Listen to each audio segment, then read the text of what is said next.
Call తో మీ బంగారాన్ని విడిపించి ప్రెజెంట్ మార్కెట్ రేట్ కే కొని బ్యాలెన్స్ అమౌంట్ ని క్యాష్ గా లేకపోతే సమానమైన బంగారాన్ని మీకిస్తుంది అక్షయ గోల్డ్ హబ్. పాకిస్తాన్ సైన్యంపై తమ ఆత్మాహుతి దళానికి చెందిన 2 మహిళలు మెరుపు దాడులు చేశారని బలూచిస్తాన్ లిబరేషన్ ఆర్మీ ప్రకటించింది. అందుకు సంబంధించిన వీడియోను సామాజిక మాధ్యమాల్లో పోస్టు చేసింది. బలూచిస్తాన్ ప్రావిన్స్ లో తమ దళాలు జరిపిన దాడుల్లో 200కు పైగా పాక్ సైనికులు మృతి చెందారని ఓ ప్రకటనలో పేర్కొంది.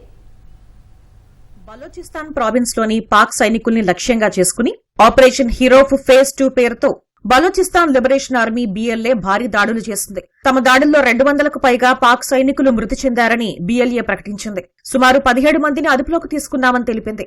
బలూచిస్తాన్ ప్రావిన్స్ లోని స్థానిక అధికారులు, పోలీసులు పాక్ సైన్యానికి సహకారం అందిస్తే తీవ్ర పరిణామాలు ఉంటాయని హెచ్చరించింది. తమ ఆత్మాహుతి దళానికి చెందిన 2 మహిళలు దాడుల్లో చురుగ్గా పాల్గొన్నారని BLA తెలిపింది. పేలుడు పదార్థాలతో కూడిన వాహనంతో నోష్కీలోని ISI ప్రధాన కార్యాలయం దిశగా ఆసిఫా మెంగాల్ దూసుకు వెళ్లిందని వెల్లడించింది. ఈ దాడిలో పలువురు పాక్ సైనికులు మరణించారని పేర్కొంది. గ్వాదర్లో మరో మహిళ వీరోచితంగా పోరాడి వీరమరణం పొందిందని తెలిపింది. పాకిస్తాన్ సైన్యం లక్ష్యంగా జరిగిన ఈ దాడుల్లో తమ వైపు 18 మంది ప్రాణాలు కోల్పోయారని BLA వెల్లడించింది.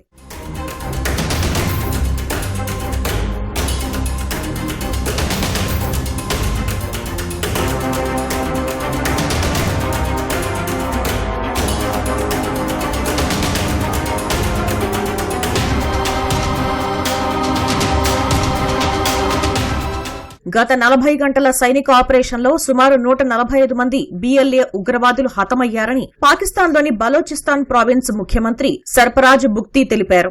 ఈ క్రమంలో 17 మంది భద్రతా సిబ్బంది కూడా మృతి చెందారని వెల్లడించారు. 2 ప్రాంతాల్లో 2 మహిళలు ఆత్మాహుతి దాడికి పాల్పడ్డారని సర్ఫరాజ్ బుక్తీ తెలిపారు.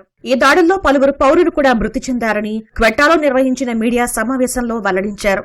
బలూచిస్తాన్ వేర్పాటువాదుల దాడుల వెనుక భారత్ హస్తం ఉందని పాకిస్తాన్ ఆరోపించింది. అయితే భారత్ వాటిని తోసిపుచ్చింది.